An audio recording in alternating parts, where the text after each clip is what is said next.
Hey everyone, welcome to homework 5.8. Today we looked at more practice with factoring, or not factoring, sorry, more practice with completing the square.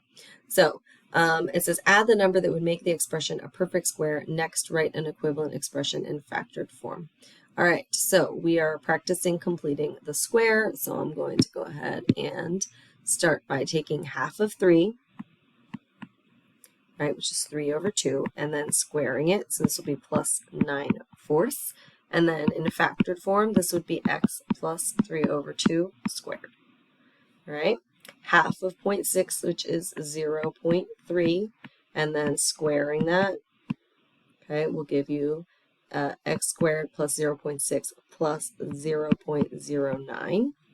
And then in factored form, this would be x plus 0.3 squared. Half of 11 is going, or negative 11 is going to be negative 11 over 2. And then to make that a perfect square, we would add 121 over 4, because negative 11 over 2 times negative 11 over 2 gives you negative or positive 121 over 4. And then in factored form, I'm going to write x minus 11 over 2.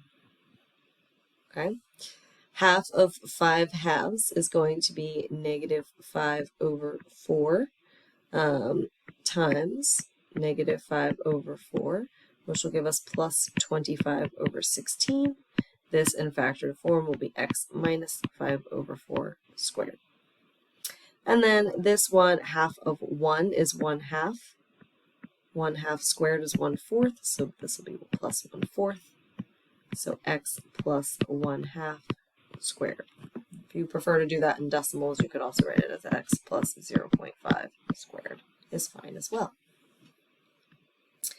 So this shows you that the relationship that half is what we're going to be putting in as our second term when it is in factored squared form. Okay. Number 2, Noah is solving this equation. He begins by rewriting the expression. He does not know what to do next. Noah knows that the solutions are x equals -2 and x equals -6, but he's not sure how to get the values from his equation. Solve the original equation by completing the square. So you have x squared plus 8x plus 15 equals 3. Now notice, we know that these are the solutions, so we want to make sure we get that. If we don't, we've done something wrong. So I'm going to start by subtracting 15 on both sides, again, because I just want to clear up some space here and only focus on this side of the equation. So now I'm going to take half of 8, which is 4, and then 4 times 4 is 16. So I'm going to add 16, and I need to do that on both sides. This now is a perfect square, and I know because I made it, and it's x plus 4 squared equals -12 plus 16 is 4. I can now take the square root of both sides because they're perfect squares, and we have x plus 4 equals plus or minus 2. I'm going to write out both options here. X plus 4 equals 2. X plus 4 equals -2. Subtract 4 from both sides. We get x equals -2 here. That's one of our answers. Subtract 4 here, and we get x equals -6. Let's look at number 3. An equation and its solutions are given. Explain or show how to solve the equation by completing the square. So again, the solutions are here. You're going to complete the square and see what you are going to get. Letter A, I'm going to let you do on your own because you have whole numbers. So you should be able to do that. You're proving that it's -16 and -2 using completing the square. I am going to model letter, I'll model letters B and C. So B, we already have our constant term over on the other side. So I'm going to start by taking half of 1.6, which is 0.8. And I'm going to then square it. 0.8 times 0.8 is going to be, and you can use your calculator or you can also use your reasoning, that 8 times 8 is 64, but we have 2 decimals because so it's going to be 0.64. Okay, and so we'll rewrite this as x squared plus 1.6x plus 0.64 equals 0.36 plus 0.64. Because again, remember I need to add this to both sides. So now I've made this left side a perfect square, so this is going to be x plus, I'm going to go back to this because that's how I got it, so x plus 0.8 squared equals 0.36 and 0.64. Hopefully you can recognize 36 and 64 are 100. So 36 hundredths and 64 hundredths is just going to equal 1. These are both now perfect squares. I can take the square root. We get x plus 0.8 equals positive or negative 1. So you can solve that to prove that these two are the answers. So over here, you should continue your work and show both steps. For this one, I will demonstrate because we have a fraction. So I'm going to leave this 11/4 alone. I'm going to take half of 5, which is negative 5 over 2. And then I'm going to square it by multiplying it by itself. So we'll get plus 25 over 4. So let's rewrite that. X squared minus 5x plus 25 over 4 equals 11 over 4. And again, I need to add that 25 over 4 to both sides. So now this is a perfect square, and it's going to be x minus 5 over 2, which I found over here, right, squared, equals 11 plus 25 is 36 over 4. Perfect squares here. So I get x minus 5 over 2 equals plus or minus square root of 36 is 6, and the square root of 4 is 2. So set those up. X minus 5 over 2 equals positive 6 over 2, or x minus 5 over 2 equals negative 6 over 2. And again, that's not super difficult math. It's just a lot to keep track of, and it's a lot of work. So it's important that you show all of your work. All right, number 4 is solve each equation. And so you can solve it however you prefer to solve it. If you prefer to factor and you can show me the answers by factoring, fine. If you prefer to complete the square, then complete the square by all means, okay? However you want to do that. And you can use a calculator since you have some decimals, but I do want you to attempt these on your own. And if you get stuck, you can text message me and ask me for help and I will help you, but I want you to actually try doing the thinking for these on your own. Number 5 is match each quadratic expression in factored form with an equivalent expression in standard form. So it's just helping you to match the perfect squares here. So this would be, notice that these are the difference of squares because it's the same thing except they're separated by a different sign. So this would be 4 minus x squared is going to be your equivalent form there. Here, again, difference of squares, it's having you practice this. X squared, the plus 9x and the minus 9x will cancel each other out. So we'll just be left with x squared minus 81, which is this one here. So I trust that you can find C and D on your own. Be careful with this one because they flip-flopped where the x's and the 2's are, but you should still be able to recognize that pattern. Number 6, 4 students solved this equation. Their work is shown here. Only one student solved it correctly. Which student solved it correctly, and for each of the incorrect solutions, explain the mistake. All right, so here,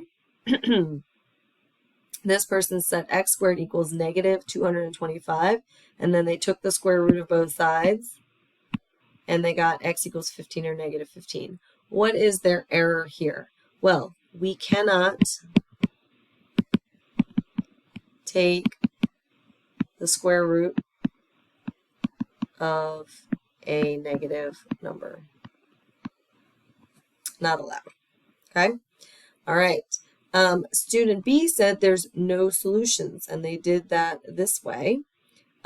So that one looks pretty good, right? Because we can't take the square root of a negative. But let's look at student C. Student C says, oh, well, you know what? I recognized that this is the difference of squares, and so they rewrote it as such. However, if we were to multiply negative 15 times positive 15, we would get negative 225. So they confused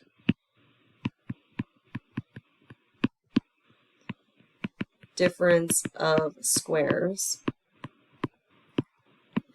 because negative 15 times positive 15 equals negative 225, not positive 225.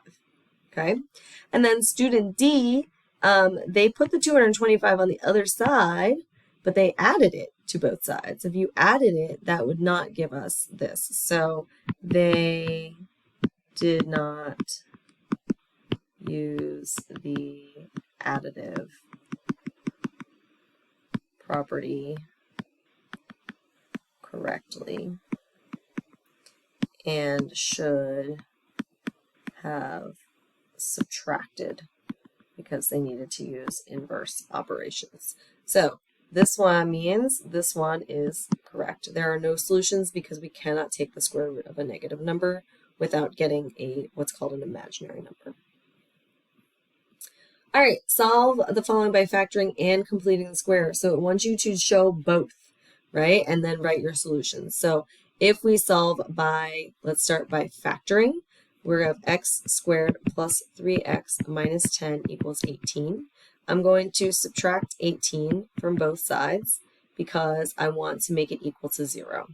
So now I have x squared plus 3x minus 28 equals 0. And now I'm going to factor. So I need to think about what numbers multiply to get me 28, what numbers are factors that add to give me positive 3. So you can list out your factors here, 14 and 2, 7 and 4. 7 and 4 looks good. So x plus 7 and minus 4 because I want my middle term to be positive 3x. And so now I can set each term to 0. And if I subtract 7 from both sides, I get x equals negative 7. If I add 4 to both sides, I get x equals 4. Let's try it by completing the square. So now I have x squared plus 3x minus 10 equals 18. Again, I want to clean this up, so I'm going to add 10 to the other side just to get it out of the way. So we get x squared plus 3x equals 28. Now I'm going to take half of 3, which is 2, and I'm going to square it, which gives me 9 over 4. It's going to be plus 9 over 4 on this side, plus 9 over 4 on this side. This now is a perfect square. It's going to be x plus 3 over 2 squared equals 28 plus 9 over 4. So I'm going to go ahead and give them common denominators. So 28 times 4 is 112, so 112 over 4 plus 9 over 4. And so I have x plus 3 over 2 squared equals 112 plus 9 is 121 over 4. Now hopefully you recognize that that is a perfect square of 11. So if I take the square root of both sides, I get x plus 3 over 2 equals plus or minus 11 over 2. And so now you can continue to solve this with x plus 3 over 2 equals 11 over 2, and x plus 3 over 2 equals negative 11 over 2. And you should get the same answers that you got on this side. Okay? So check and make sure that you get the same answers, but you need to show your work here. That's it for your homework. Your code word for today will be let's give you a good one. Your code word for today will be pharmacy.